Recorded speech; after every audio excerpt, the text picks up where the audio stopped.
Halo teman-teman, pagi hari ini dalam pembelajaran sejarah kita akan membahas mengenai konsep keberlanjutan dalam sejarah Indonesia. Sebelum lanjut ke videonya, teman-teman bisa membantu saya melakukan evaluasi media pembelajaran dengan men-scan barcode yang tertera dalam video. Terima kasih. Materi yang pertama adalah definisi keberlanjutan. Definisi keberlanjutan sendiri dalam sejarah adalah rangkaian peristiwa yang telah terjadi maupun yang akan terjadi merupakan sebuah peristiwa yang berkelanjutan. Hal ini karena tidak ada peristiwa yang dapat berdiri sendiri dan bisa dipisahkan dengan peristiwa yang lainnya. Ruslan Abdul Ghani berpendapat bahwa ilmu sejarah dapat diibaratkan sebagai penglihatan terhadap 3 dimensi, yaitu penglihatan ke masa silam, masa sekarang, dan masa depan. Hal ini kemudian selaras dengan apa yang dikemukakan oleh Arnold J. Toynbee. Ia memandang bahwa mempelajari sejarah adalah mempelajari masa lampau untuk membangun masa depan, atau to study history is to study the past and to build the future.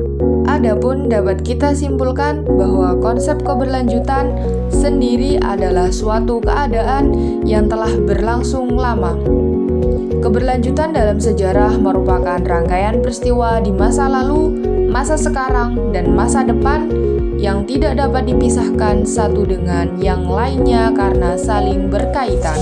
Pola keberlanjutan ini sangat berkaitan dengan konsep waktu. Selain membahas manusia atau masyarakat, sejarah juga melihat hal lain yaitu waktu.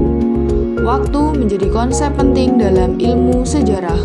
Sehubungan dengan konsep waktu dalam ilmu sejarah, menurut Kunto Wijoyo, waktu meliputi perkembangan, perubahan atau keberlanjutan atau kesinambungan, pengulangan, dan perubahan. Selanjutnya ada contoh dalam keberlanjutan sejarah. Contoh dari keberlanjutan sejarah adalah kasus korupsi, kolusi, nepotisme atau KKN yang ada di Indonesia. KKN yang terjadi pada era reformasi merupakan keberlanjutan dari budaya KKN pada periode Orde Baru. Sedangkan KKN pada masa Orde Baru merupakan keberlanjutan dari budaya KKN periode Orde Lama. Dan begitu pun seterusnya, sehingga dapat dikatakan bahwa budaya korupsi sudah diturunkan dari generasi satu ke generasi yang lainnya.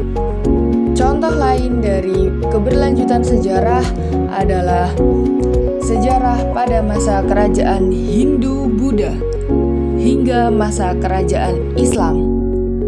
Selama sejarah panjang masa Hindu-Buddha disebut sebagai konsep keberlanjutan dalam sejarah. Dari penjelasan yang sudah saya paparkan mengenai konsep keberlanjutan dalam sejarah, yuk kita berpikir bersama mengapa gambar yang ada dalam video tersebut disebut sebagai keberlanjutan dalam sejarah. Nah, itulah tadi materi mengenai pola keberlanjutan dalam sejarah.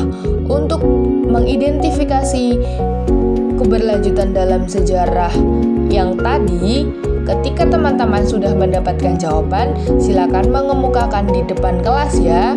Sekian dari saya, terima kasih dan sampai jumpa.